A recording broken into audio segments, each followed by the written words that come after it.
Une fois, il apparaîtra et la terreur s'emparera de ceux qui croiseront sa route.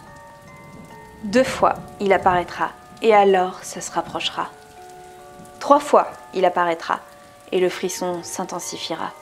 4 fois, il apparaîtra et alors il sera trop tard.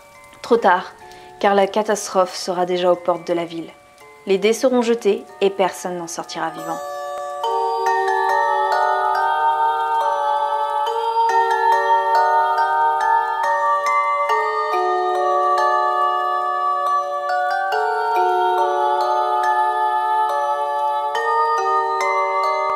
Et salut toi!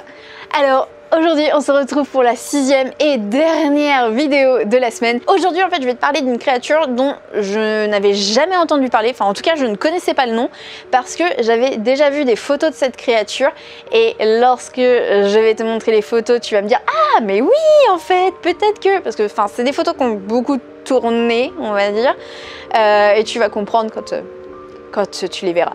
Mais je ne connaissais pas du tout le nom avant. Alors au début, quand je suis tombée dessus, je suis tombée sur son nom français qui est l'homme papillon. Alors oui, comme ça fait pas vraiment rêver, je te l'accorde. Donc je pense que je vais utiliser le nom anglais, Mossman. Je pense que je vais utiliser Mossman pendant tout le long de la vidéo. Mais là, tu vas comprendre plus tard, quand je vais te traduire ce que veut dire Mossman, que même là, en fait, personne ne l'a respecté, le pauvre, et qu'il n'a aucune crédibilité. Pourtant, il a vraiment de quoi faire flipper. Bon, laisse-moi te décrire la première apparition du Mossman. Je te plante le décor, on est le 12 novembre 1966 en Virginie aux États-Unis. 5 fossoyeurs vont travailler dans un cimetière. Bon, jusque-là, rien d'anormal, c'est leur taf. Ils vont être en fait en train de creuser une tombe, la préparer pour le lendemain. Ils sont en pleine nuit dans le cimetière. Bon, tu sais quoi, le mec, on l'a quand même appelé l'homme papillon, donc on peut être gentil et lui laisser son apparition creepy, nocturne dans un cimetière. Bon, revenons au 12 novembre 1966. Les 5 Gugus sont donc en train de travailler dans leur cimetière quand va survoler au-dessus d'eux une ombre, une forme humaine en fait, qui va pas faire forcément plus de choses que ça, va juste voler au-dessus d'eux en fait, mais ça va être quand même déjà suffisant pour qu'ils se pissent dessus. Quelques jours plus tard, on est le 15 novembre et là ça va être au tour en fait de 2 couples de rencontrer le Mossman.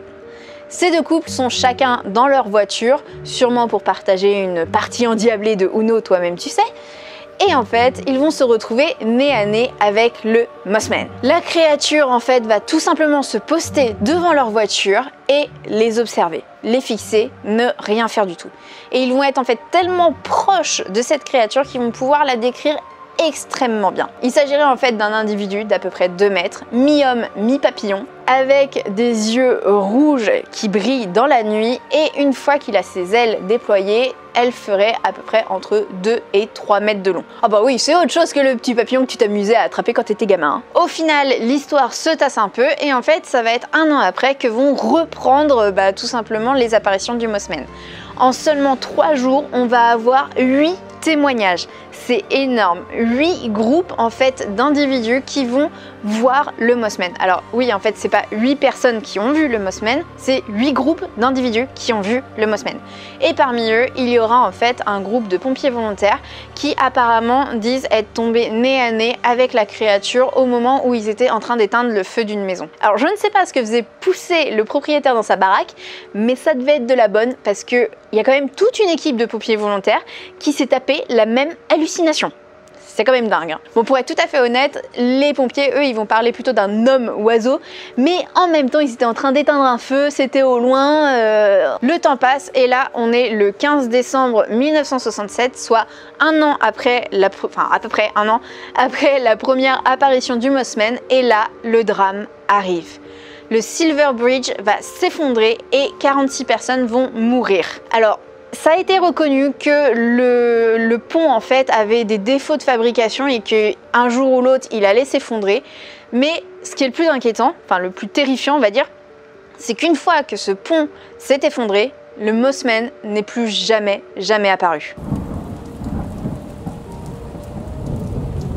Alors du coup, si t'as bien compris, en fait, le Mothman, c'est pas une créature qu'il faut craindre parce que il va pas te tuer, il va pas te kidnapper, il va pas te torturer, mais par contre, en fait, il va être là pour annoncer une catastrophe. Et ça, en fait, tu vas avoir plusieurs exemples partout dans le monde qui vont arriver dans les années qui vont suivre, et enfin dans les décennies qui vont suivre carrément. Ce qui est étrange surtout, en fait, c'est qu'avant 1966, techniquement, on retrouve pas vraiment la trace du Mothman, à croire qu'en fait il est apparu d'un seul coup comme ça. Alors moi j'ai une théorie personnellement, c'est qu'en 1965, il y a une divinité qui a dû prendre sa retraite, je sais pas, c'est le Mothman qui lui a succédé et puis c'est pour ça qu'il s'est mis à apparaître à ce moment-là. Enfin personnellement c'est la seule explication que je trouve. Ou alors, les gens ont entendu parler du Mothman et du Silver Bridge et ils ont commencé à se monter la tête et à le voir partout. Non, personne ferait ça, non? Bref, je t'ai fait une petite compile en tout cas de tous les endroits où le Mothman a un petit peu posé ses fesses pendant son road trip autour du monde. Alors déjà, il a fait une petite escale en Russie en 1986 et le 25 avril pour être plus précis, dans une petite ville comme ça dont l'histoire ne retiendra pas vraiment le nom. Il se trouve en fait que le 25 avril, des employés d'une centrale nucléaire, tu le sens venir ?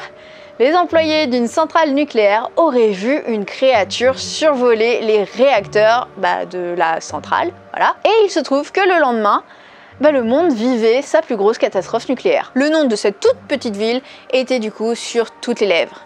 Tchernobyl. Bon là encore une fois, on ne parle pas d'homme papillon, mais plutôt d'un homme oiseau, mais voilà, ce serait le Mothman. 1er août 2007, Minneapolis aux États-Unis.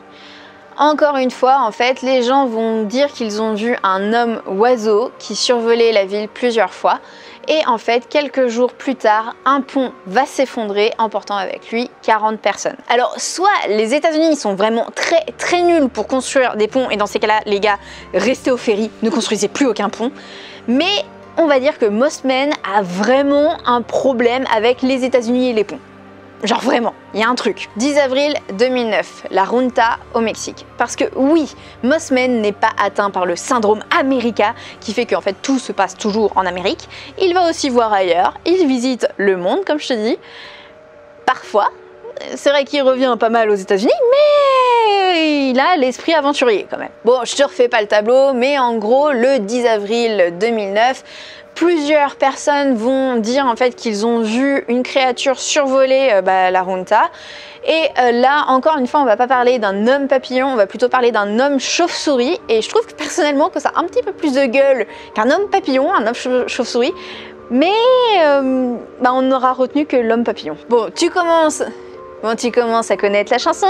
Donc qu'est-ce qui s'est passé quelques jours après? Eh bien, il y a eu une épidémie qui s'est déclarée au Mexique et qui a fait 400 morts. Alors oui, c'est un petit peu plus de gueule que des ponts qui s'effondrent, parce que là, une épidémie qui tue 400 personnes, c'est un petit peu plus violent quand même. C'est peut-être un petit peu moins direct, mais je trouve ça drôlement plus efficace personnellement. Alors au début de la vidéo, je te parlais d'une photo qui faisait que je connaissais en effet déjà le Mothman sans connaître son nom. Eh bien, c'est cette photo-là. Alors c'est celle du 11 novembre où on verrait apparaître apparemment le Mothman. Alors comment te dire, déjà ça a été reconnu que c'est du fake, c'est un montage, déjà, voilà. Mais ensuite, les mecs qui ont essayé de faire ça, ils ne connaissaient pas la légende. C'est pas possible autrement. Parce que si t'as bien suivi depuis le début de la vidéo, Mothman n'est pas là pendant les catastrophes. Il est là les jours qui précèdent la catastrophe. Donc les gars, la prochaine fois que vous voulez inventer une théorie et ainsi de suite, faites ça bien. Renseignez-vous un minimum, histoire qu'on détruise pas en 2 secondes votre théorie du complot. D'où vient Mothman du coup? Alors déjà, rien qu'au niveau étymologique, le mot français l'homme papillon, je le rappelle, ça vient de la version anglaise traduite avec le Q, qui est du coup Mothman. Voilà, Moth, c'est pas papillon en fait, la traduction.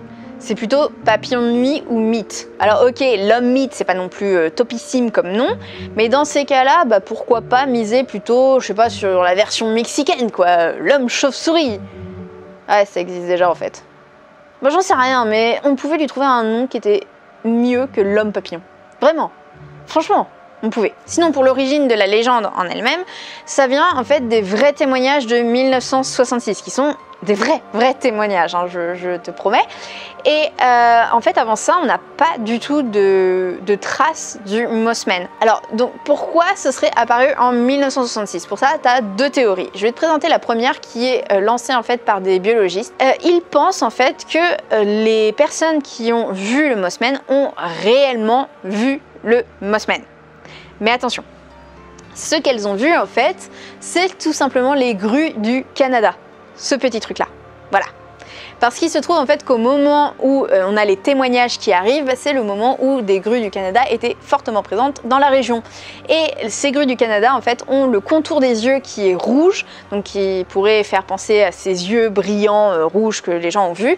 Et lorsqu'elles déplient leurs ailes, bah, ça fait en effet entre 2 et 3 mètres. Ça, c'est l'explication en fait la plus rationnelle qui pourrait présenter les apparitions qu'il y a eu en Virginie.